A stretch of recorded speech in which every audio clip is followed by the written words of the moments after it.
ባልተፈጠርኩበት የሚላት ቀን ነበረች። 5 ቀን ሙሉ እዛ ላይ ቆየ። ከቦርሳ ውስጥ ቢላ አውጥቶ እጁን ቆረጠው። ሰላም እንዴት ናችሁ? ዛሬ ምርጥ ታሪክ ይዤላችሁ መጥቻለሁ። ታዲያ ታሪኬን ሰምቶ ዝም ብሎ መሄድ የለም። ላይክ እና ሰብስክራይብ ከናንተ ፈልጋለሁ። የሚገርም ታሪክ ነው ይዤላችሁ የመጣሁት። የባለ ታሪካችንን ስም ልንገራችሁ። መጀመሪያ ባለ ታሪካችን አሮን ራልስተን ይባላል። እንግዲህ አሮን በውጭ ሀገራት በአሜሪካ ስፔሻሊ በብዙ የአውሮፓ ሀገራት የተለመደ አንድ እንቅስቃሴ አለ። ስፖርታዊ እንቅስቃሴ፣ የተራራ መውጣት እንቅስቃሴ ነው። ታዲያ ይህ ባለ ታሪክ እንደተለመደው ሁሌ ከሚያደርገው ተግባር አንዱ ተራራ መውጣት ነው። ታዲያ አንድ ቀንም ተነስቶ ተራራ ለመውጣት ለማንም ሳይናገር ይሄዳል። ታዲያ ምን አጋጠመው? ሁላችንም በህይወታችን አንዳንድ ቀኖች አሉ፣ የሚገርሙ ባልተፈጠርን የምንልባቸው ቀኖች አሉ። ታዲያ ያቺ ቀን ለሱ ባልተፈጠርኩበት የሚላት ቀን ነበረች። እንደተለመደው ተነስቶ ሄዶ ተራራ መውጣት ጀምሯል። ታዲያ ምን እንደተፈጠረ ገምቱ።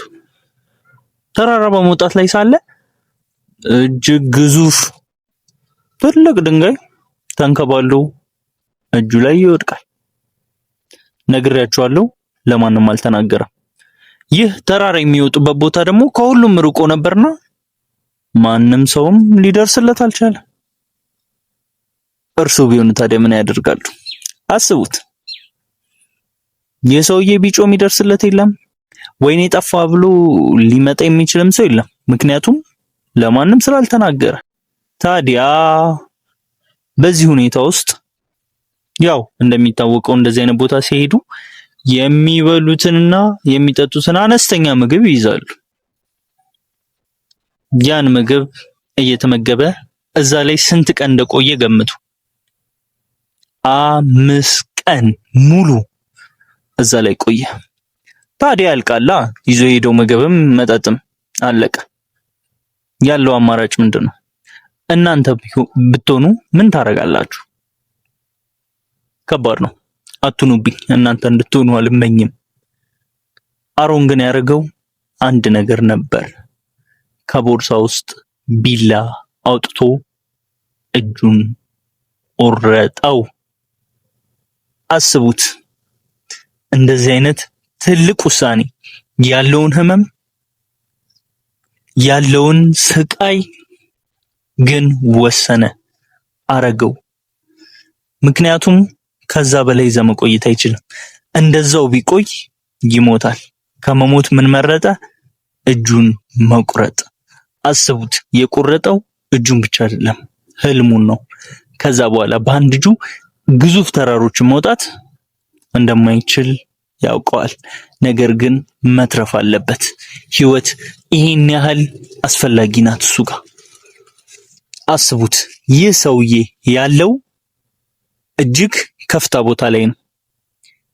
ከቆረጠው በኋላ 20 ሜትር 65 ፉት ነው የሚል ወደ ታች ነው የወረደው። ከዛ ወርዶ ቤቱ ለመድረስ 11 ኪሎ ሜትርን መጓዝ ነበረበት። እጅግ በጣም ጠንካራ ሰው ነው። ይህ የምትመለከቱት ዊኪፒዲያ ላይ የተቀመጠ ታሪኩ ነው። ገብታችሁ ማንበብ ትችላላችሁ። እጅግ አስደናቂ ታሪክ ነበር። በወቅቱ በደንብ የተዘገበ ታሪክ ነው። ታዲያ ምን ትማራላችሁ ከዚህ ታሪክ? ትክክለኛ ፎቶም አላያችሁት? አሮን ራልስተን የዛሬው ዋሌት ታሪካችን ነበር። እባካችሁ ቤተሰቦች፣ አዲስ ቻናል ነው፣ ፎሎ፣ ላይክ እና ሰብስክራይብ እባካችሁ አይለኝ። ምርጥ እናንተም የሚያስተምሩ የሚያዝናኑ ታሪኮችን ይዤላችሁ እመጣለሁ። እኔ ምትኩ ነኝ። ቲንክ ቤተሰብ